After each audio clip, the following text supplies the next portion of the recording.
The lockdown jams were a sort of response to the lockdown more than a year ago, and we started sort of meeting just sort of out of sheer necessity, really, to sort of do something when things were disappearing and all our gigs were, being cancelled one by one. And we started just meeting together, didn't we? And trying music stuff and sound stuff, doing these kind of experiments. And then we kind of found Zoom and figured it out. Well, for me, I realized it wasn't really a platform, it was actually an instrument. And then we did that for a little while, bringing ideas for the group to play with. I think that very much set up a way of working throughout that whole project, which certainly I feel that's been very influential for how I've worked on other things. Yes, for me, the Zoom meetings became quite a creative place. They generated a lot of ideas. I would bring something and I wasn't quite sure how it was going to work, and then as is our kind of practice anyway, the group kind of took it and played with it, and they were very, very fruitful. The thing to say is that the Zoom meetings were these creative things. They're also rehearsals, but we also recorded almost all of them, so there were always already performances as well, which I think is quite interesting. And very short time frames too. I think that was definitely part of it. Yeah. The fact that we just went with the default meeting duration. So we started out with like 40 minutes.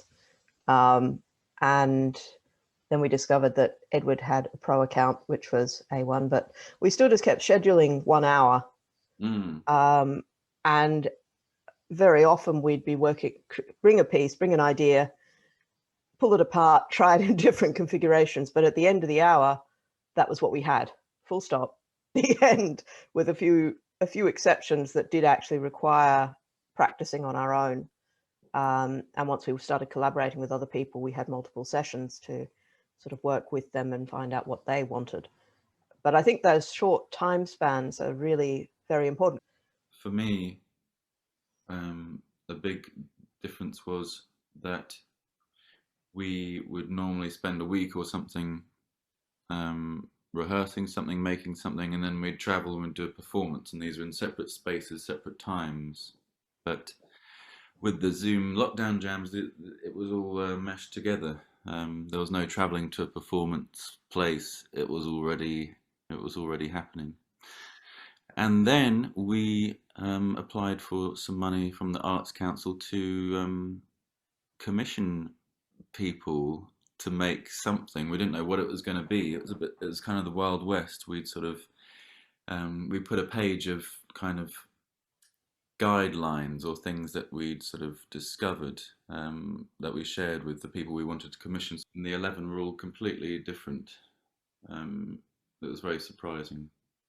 Yeah, it was good though. I think what it did, I mean, in terms of collaboration, I mean, some of them we'd worked with before, some of them we hadn't. But I think because we'd done so much work together already and we'd sort of learnt the limitations of the medium, we'd pulled together all this knowledge that we had from the other jams that we'd done. So we had already established sort of how we were online, which wasn't that different from how we are in person, really. But I think we'd already established that we knew what that was.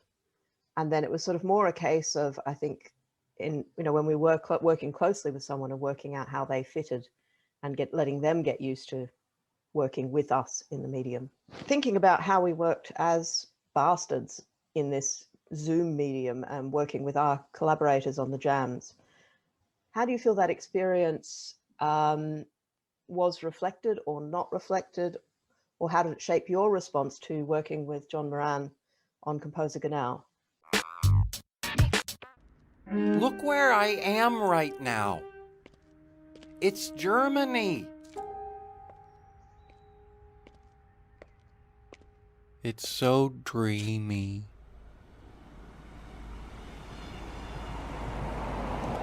Germany.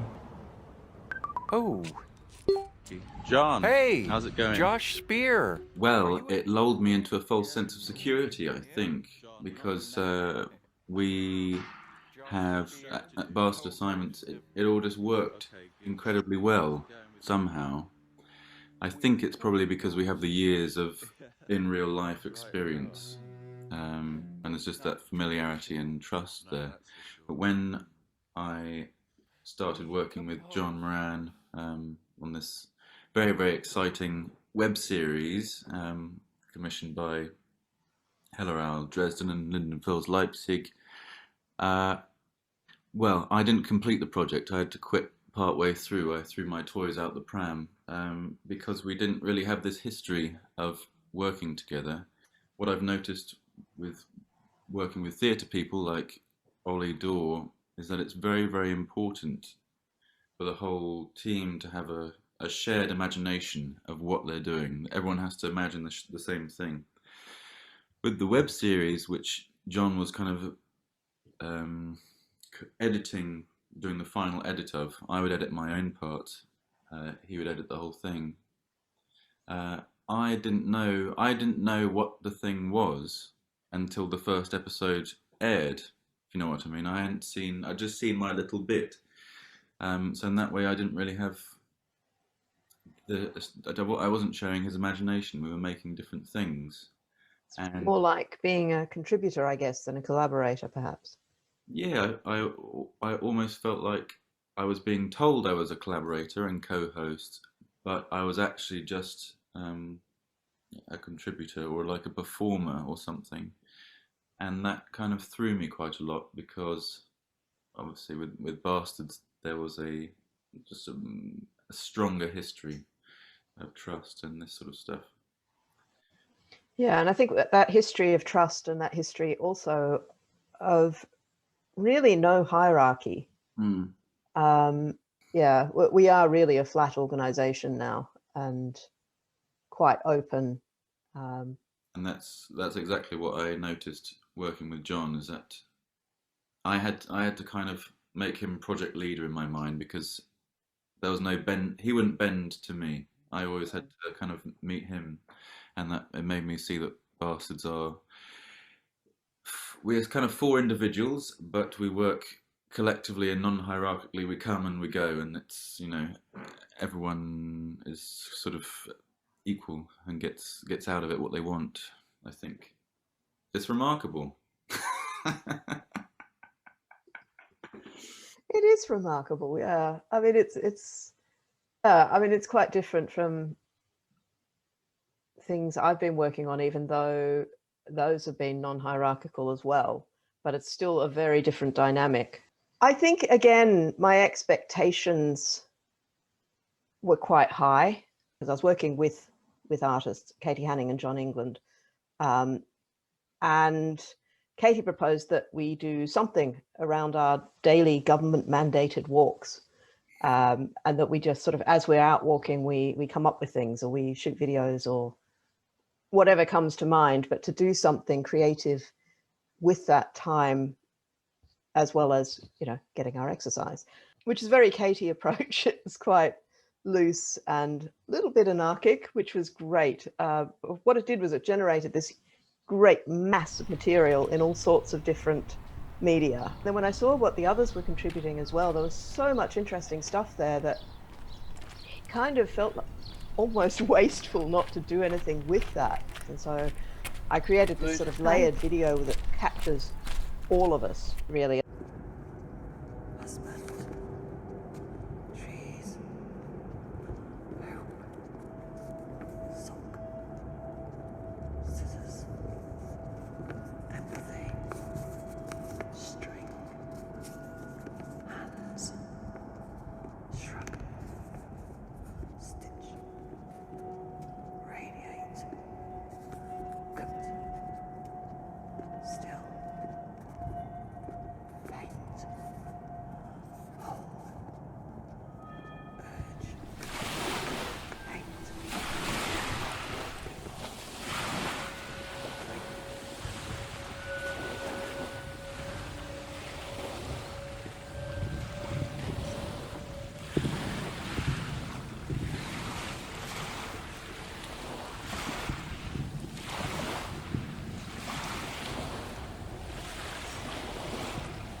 And I guess I kind of expected the others to be, to be drawn into it the way Bastards probably would be drawn into it. But for Katie, it was enough to do the collecting of stuff and to see something happening with that. And John was just very, very busy with other commitments and didn't have the tech that I had. So it's been kind of my project, but our project. And they've been happy to give contributions and so forth, but it's sort of been a different dynamic there. So you were assembling it, or maybe you were making something from it. You were composing something from this material. Yeah, I think composing something from it, while then asking for opinions as well, which has influenced the direction of it. But it's been very heavily led by me, I think, in a way that Bastards is not so much, even though we work with, there's one composer basically, and then the rest of us all contribute. I think that it's less hierarchical than this collaboration was, where it was my idea, my project, but they were totally called to be in it. There's an aspect of this that I think is really interesting with collaborative working in a digital environment, which is that there's this perpetual, it's been easy to sort of think, oh, gee, we can work with people who are anywhere. We can work with Mocrep and they don't have to leave Chicago. We can work with Marcella and she can stay in Copenhagen. This is amazing. But we're all living extremely locally at the moment. We're all bound up in our own neighborhoods. And so while we're sort of working globally, there's this kind of blurring of places and sort of juxtaposition of bits of things that make a whole new space out of many different geographies. So the walks, for example, are a real mashup of Gravesend, Watchet and Bristol. They just sort of blend together the sort of responses that people have had to where they're living, even if they've been sort of reinterpreted by me for the digital medium to be useful in that context. I think that's really quite fascinating. Did you find much of that in ComposerGENAU? Because you were working from different cities as well. Yes, I mean, completely. John was working in Dresden from his studio, and I was here in Oslo, in my studio and in my house and neighborhood. And I felt that was a bit of a stumbling block, really, because why was I in Oslo? Why was I doing my stuff in Oslo? What did Oslo have to do with Dresden? I think it's a nice proposition to try and do stuff across cities, particularly during this time when we are separated. But it seemed like a stumbling block, basically. Yeah, because that's interesting. Because I think something like the jam we did with Mocrep, Treesearch, I think it brought a real richness to that. That we had so many different places and so many different types of trees and so many things that we were seeing within those trees because of our different locations and backgrounds. I found that the trees was a good device, a good method to get something rolling, but I think they all became about sight. With ComposerGENAU, because I didn't realize that within the first episode I kind of needed to account for my exposition, account for myself and where I was. I didn't realize that we weren't going to sort of have a conversation as part of the episode. It kind of starts in my studio and then it doesn't go anywhere from that. And with the second episode I realized I had to expose who I was and where I lived, which was enormously good fun. I got to kind of adopt this persona, which I realised was very, very different to my Bastards persona. And then I think my segment lasted about 12 minutes, which I think was a bit too long for John. He wanted to cut it, which is part of the sort of conflict. I had to move my whole studio home from the Academy of Music. Didn't I?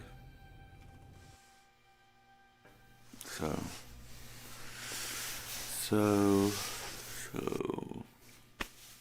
Sometimes I work in there, or I sit in there.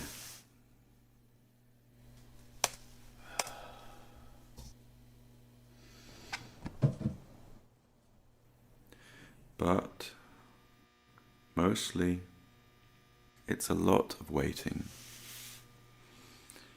Waiting for summer. Okay.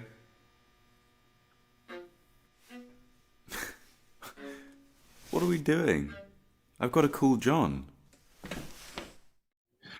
But that maybe brings us on to the idea of post-production is composition, or composing in the post-production. And I feel like this is a space that's opened up throughout the whole of the past year, because I think we're not spending time going to a performance venue. We have this other time to create this different product, not a product, but a thing. Object. Where I noticed it most keenly was in the Fugue in C minor, which is a thing that I brought just for us. This was pre-commissions time. I thought, it's just going to be the movement. I transposed all the notes into movements or actions, and we performed it silently. And that my idea at the end of that session, I said, I think I might just, I'd slowed it down. I'd made semiquaver equals 60, which is much, much slower than it is. And I said I'd quite just like to overlay the actual fugue on top of it. And I think a lot of people said, no, don't do that. That's a terrible idea. And then Ed had this whole aleatoric post-production concept. He said, let's just all go away and record a kind of instrumental layer or texture in a specific register, and then send them to Ed, and he would layer them up quite randomly. And that's quite an interesting example of composition happening in the edit. For me, I think what really fascinates me there, and this sort of taps into an idea of liveness and what liveness actually is online. And I'm actually having a lot of trouble now that we're sort of going back to venues and things, people saying, oh yeah, doing a live gig. It's like I've been doing live gigs all the way through. And that there's this difference between a live performance where we're all in Zoom together, we're in the same space at the same time, and effectively what we're capturing within that session is identical. If we'd been live streaming it, it is identical to what people would have seen. Why don't you tell us about HAYDN Space Opera? That's something that we started long ago in real life, and then you've sort of continued it and adapted it throughout this whole time. Yeah, it's been through several different lives, that piece. It started in November 2019. We did a series of workshops at Centre 151 in Haggerston, and we did 2 sessions on this piece over 2 days, where we took drawings from my notebooks, which I'd made while working on quiet songs, and we used those as graphic scores and then just improvised around them, playing around with the various instruments at our disposal. And there are a few moments that came out of that which I felt were actually really special. The piece I call Phyllida Barlow Song and Apocalyptic Haydn in particular, those felt like almost fully formed pieces. And at that point, we were working towards doing a gig at Kettle's Yard. So we talked about developing this for that. And it was Josh, actually, who came up with the name HAYDN Space Opera, which just stuck. Which I always thought meant outer space, but you didn't mean it like that. I think it's a very misleading title, except for the Haydn, because it's space like space and place, and it's opera in the Italian meaning as a work as opposed to singing or indeed narrative. It's very low on narrative. But we came away with these amazing recordings that I was then trying to use to make a piece to perform at Kettle's Yard. And I was trying to pull out the key parts of the improvisations to make a piece out of them. I made some scores, which, yeah, everybody hated, and they didn't really work very well in our follow-up session very early in 2020. And I really, really wanted to integrate the drawings into the piece, but I couldn't see a way to do that that made them a necessary part of it rather than just, hey, look at this thing projected on the wall. Basically, the whole thing just totally failed to take off, and the things that have been so vibrant about those first recordings they just weren't there at all. So when the pandemic hit and we were working on the jams, I was still thinking about these bits and pieces and wondering what this thing could be. So we had a session experimenting with the writing video and some ideas about mumbled text, which was only semi-comprehensible, which had been in the original session, and we messed around with them then, but they actually translated very well into Zoom and really played to that algorithmic prioritizing of one voice at a time. Yeah, Right. I think it's much more appropriate. It works Oh. about transition and Yeah, changes that we're doing. all the ideas I might do a solo violin piece. Yeah, big solo violin piece. And I opened it up to being more visual too, where we interpreted the video visually according to just whatever came to mind for each of us. But it still wasn't quite right. And then we both went to a workshop on Mozilla Hubs. We've got some ideas from this. I enjoyed that. Yeah, and I think everything changed at that point. I started to think about how I might approach this a bit differently. And with thinking about the piece as an environment, suddenly the artwork made sense and had a place. It was a bit of an adventure, though, learning how to think about making an environment to be navigated. And we had a couple of sessions with all of us in Hubs trying to work out what it could do, how we might use it live. And these were very messy, but also very helpful to me, just attempting to communicate with each other while in there, seeing what we could do, seeing how the sounds work with the locational sound that Hubs uses. It was great to be in there with other people to get an outside perspective on things. Ultimately, I rejected the idea of it having a live component. It was really hard to see how that would work, although I have some ideas now, and sort of having been through this whole process, I've got a much better idea of how to approach that.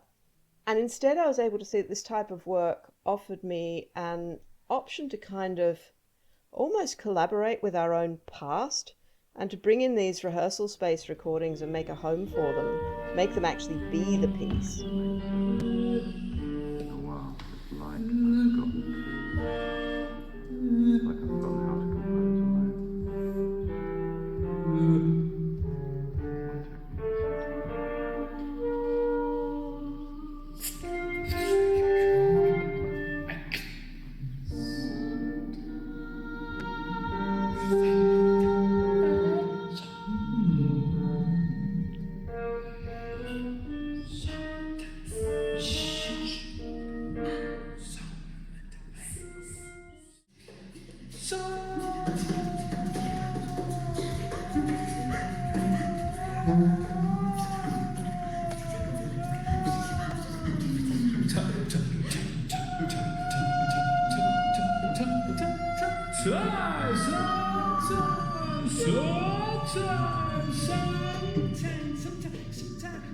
And later on I had a similar session with Open Scores Lab at Bath Spa University, playtesting what was there. And that was really helpful for understanding, with a much more complete environment, how people might respond. And that's really shaped how the piece is developed in the final phase.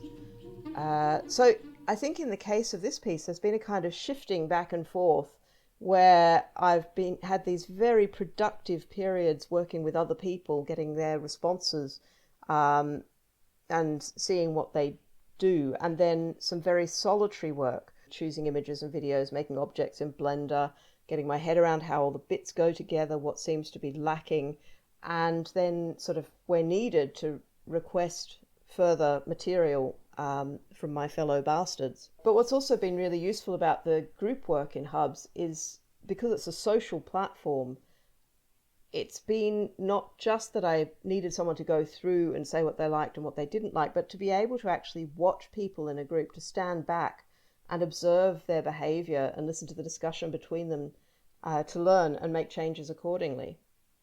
I think that brings us on very tidily to this idea of looseness. I suppose in Mozilla, one's audience can be everywhere and nowhere, and you have to account for that. Whereas if they're sat in Kettle's yard, it's pretty certain what they're going to experience, and you can compose for that situation very easily.